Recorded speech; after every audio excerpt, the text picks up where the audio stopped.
Hey and hello, my name is Geno Samuel and welcome back to the next installment of Discographies, yes, a sprawling, genre-defying series covering the entirety of the progressive rock band Yes's studio discography in chronological order.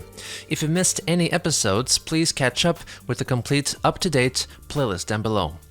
Now, back during my Fly From Here review, which was, I think, 2 episodes back, I talked about how the lineup of 2009 and 2010, featuring Benoit Davy on vocals and Rick's son Oliver Wakeman on keys, started recording their own stuff.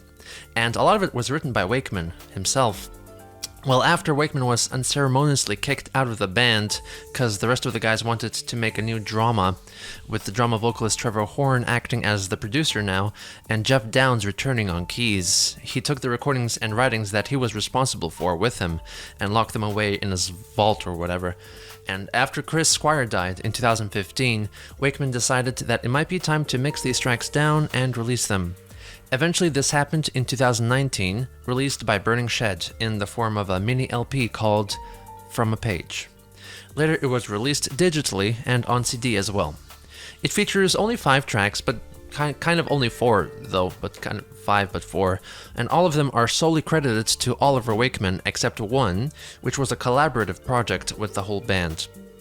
Well, what does it sound like? Let me tell you. The opening track, To the Moment, kicks things off strong with a joint riff on guitar and organ, along with some original percussive smashes like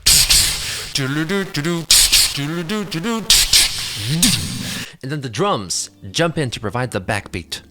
Bass arrives too and plays the riff in unison with the other guys. Just after one run-through of this riff section with no chord accompaniment, akin to blues rock, Wakeman establishes some backing chords now.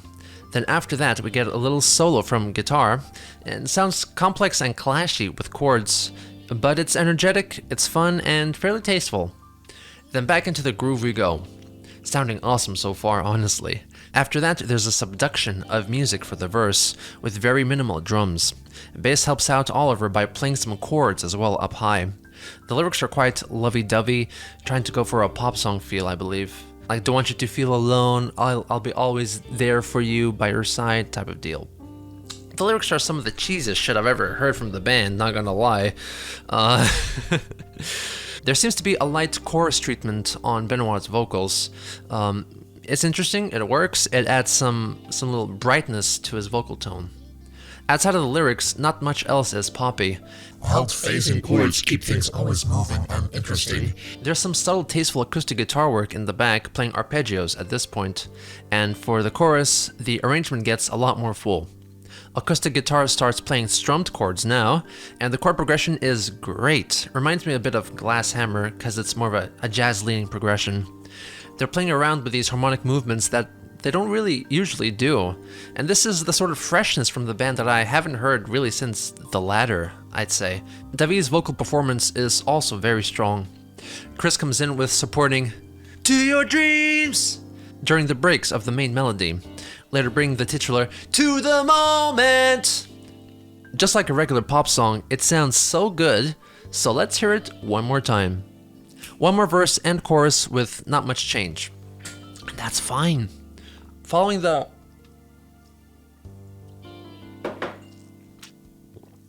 second chorus, the band enters a 6/4 section, snare rolling in the 16ths, march sounding as the organ riffs away. Then they increase in amplitude to introduce the middle section, featuring a guitar solo.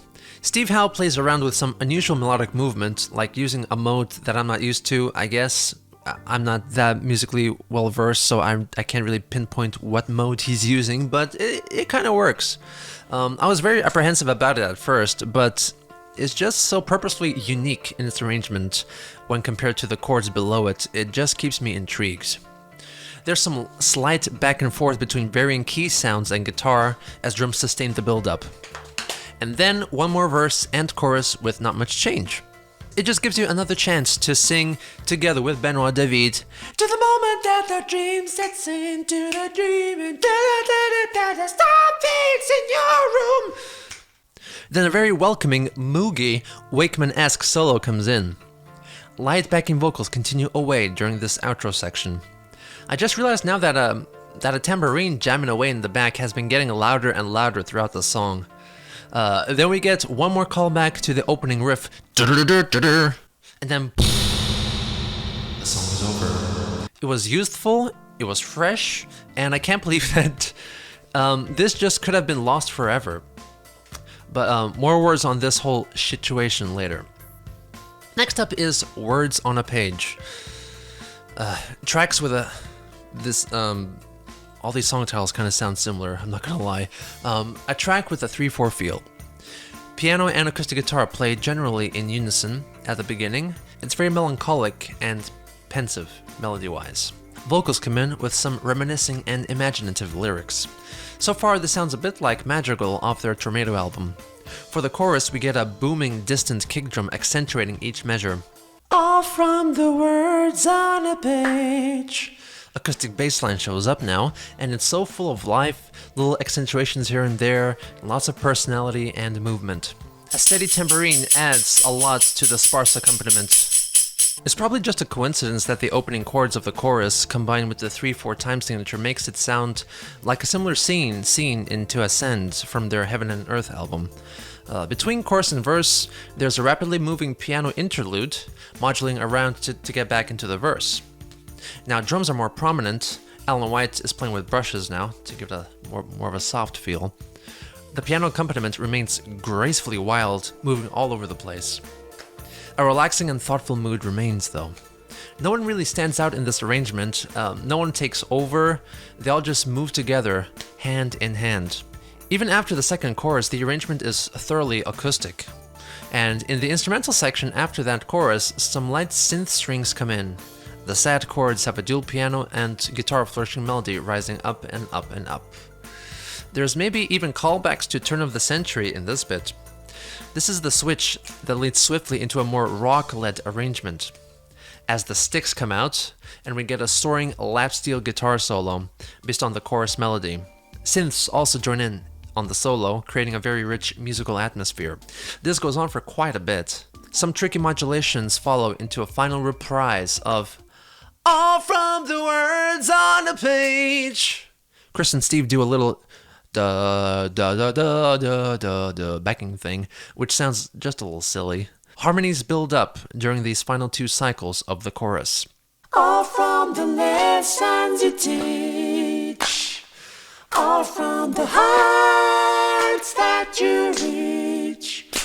Much more lyrically sound in this song than the previous one, definitely. And one final sustained chord from the chorus fades into a little piano postlude to close the song, quite high up on the keyboard.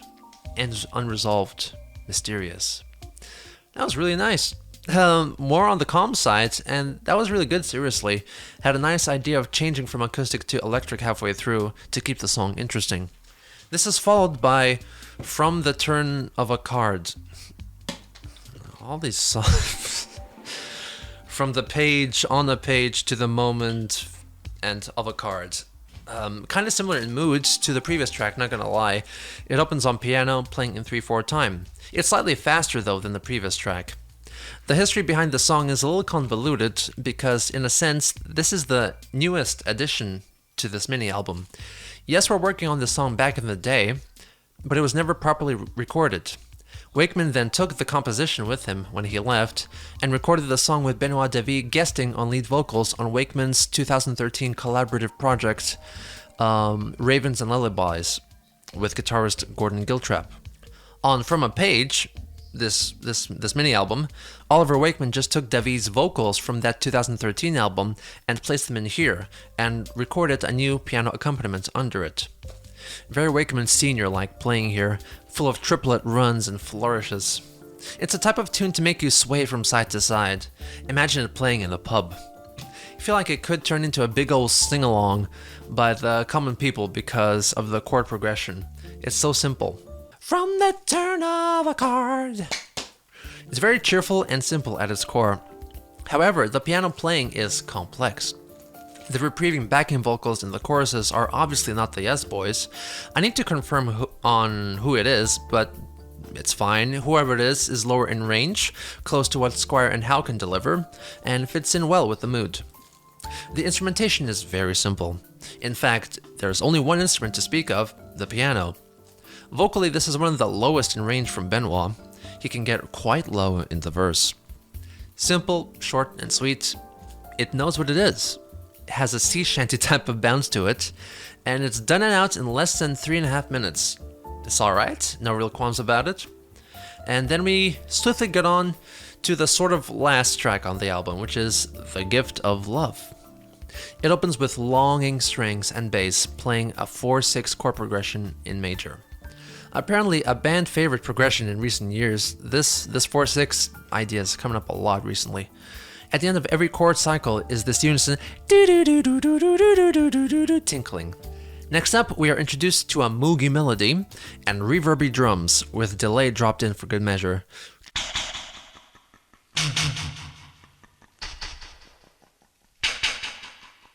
A great promise of epicness. Then we modulate to a new melody played in unison by the synth and guitar. It's a steady downbeat with unexpected chords. A reverse reverb effect on vocals starts the verse. The prize that we all wish to win.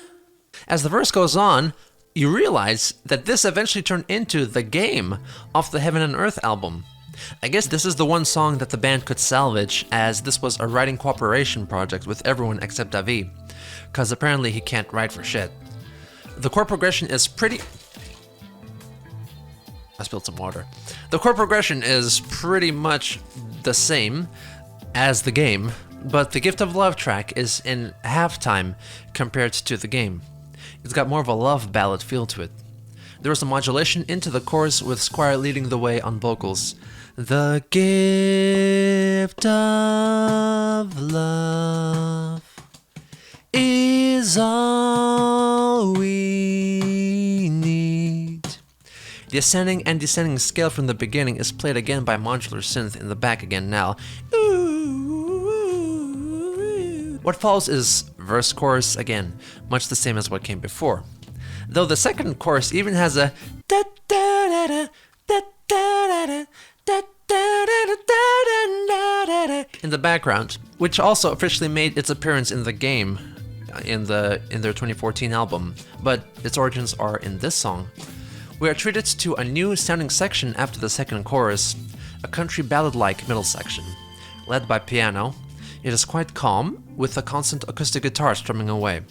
Steve plays little solo lines on slidey acoustic guitar every now and then. This is a new melodic idea which shows up a couple of more times later on. The last line of this section, Benoit sings, "From the moment of awakening to the moment that we wake from our dream and we realize it's not real." These huge harmonies come in for that line, and it's hauntingly beautiful. A piano scales all over the place to symbolize this sense of dreaming. We then go to a full band arrangement again, playing around with this new section idea. From the moment of awakening. First there's a melody on synths, and then they go back to the chorus section with guitar carrying the melody.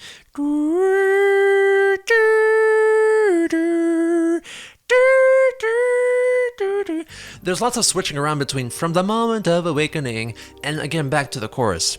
The mood of the song is really interesting, like nothing really that has come before from the band. At 10 minutes, it's like a soft progressive rock love ballad epic. I love the tastefully placed fills on kick drum, especially from Alan White, that you hear occasionally, like. Towards the end, we get lots of the gift of love chords as How noodles away into eternity. Towards the finish, the band changes key into Chris Squire-led chants of the gift of love. As a closer, we venture into the opening chord progression again, led by a very vibrant and melodic piano. Alan keeps the beat steady with his echoey drums. Then a wailing guitar takes over, playing very long sustained notes. It's pretty good, honestly. Then one last held chord as White flams and rolls away, and one final crash finishes the song. It took a bit longer for this track to wash over me, because it is the longest one on here, but also it's not very fast-paced. But it's grown on me, and it is one of the more unique entries in the Yes Extended Tracks category. It doesn't indulge itself in time signature changes or flamboyant solos. It has a message and lots of ideas regarding it, and delivers it with aplomb. I guess the closest thing to The Gift of Love is And You and I, though this is more steady and not as bombastic. The album, which is right here, was released by the independent record label Burning Shed on October 25th, 2019, on vinyl first. As you can see, it features the classic Roger Dean artwork. It has a kind of a Eastern feel to it. Has this sort of Oriental buildings on it, and yeah, nothing too special. Just regular run-of-the-mill Roger Dean right here. He really foamed it in. But anyway, it's pretty nice. Here's the band. Here's the band themselves. Look great, very shiny. It's kind of funny seeing these guys in this picture because I saw them live. Kind of a sort of sentimental connection to this lineup, which didn't last very long. The release was first teased by Oliver Wakeman when he uploaded his royalty-free stock footage compilation music video of the single edit of To The Moment on YouTube. It was a very exciting day. The single edit is also on the album, and it's either the first or the last track on the album, depending on whether you buy it on vinyl or download or CD. The CD also includes a re-release of their Live from Lyon show from 2009 to fill out the space. Yes, the band didn't really have any involvement with this at all. It's all Wakeman, his production, his mastering, his compositions, though it does carry the Yes name on it and the signature Roger Dean artwork. I don't think the band ever publicly acknowledged this release, and I doubt they ever would. They definitely sure as hell not going to play anything live from this album, but goddamn, some of these songs are really good. Anyway, it sounds great. The mixing is as it should be, so much better than Heaven and Earth. Apart from To The Moment, the tracks are on the slow side, but they're at least creative, engaging, and not boring. So I'm gonna give From a Page by Yes/Oliver Wakeman a solid 7.6 out of 10. What a shame. What a loss kicking out Wakeman, cause Yes and Co were so thirsty to have a drama too. Oliver is tremendously creative and talented and would have contributed so much worthwhile stuff to Yes if he had stayed along, but we did get Fly from here, which is nice, but then we got stuck with Heaven and Earth, didn't we? Anyway, back to the real Yes. Touring was, of course, put on hold when the little red man with the little red crown took over the world. And they were quite quiet for a while, but they have returned. And they're going to release a new album, The Quest, on October 1st, 2021, which is like next week at the time of recording. So I'll talk about their return and unveil a special super secret surprise in the next and maybe even final part of the series. So please tune in for that one. Hopefully I'll get it out as soon as I can, maybe even on the official release day. Anyway, thank you so much for watching, and if you like what you see, please hit the like and subscribe down below. If you want to see more Yes reviews, please check out the playlist in the description below, and for any original music, please check out my channel. I got lots. If you're interested in supporting me in any way, please check out my Patreon, which is also linked in the description below. And thanks again for all your support, and see you around.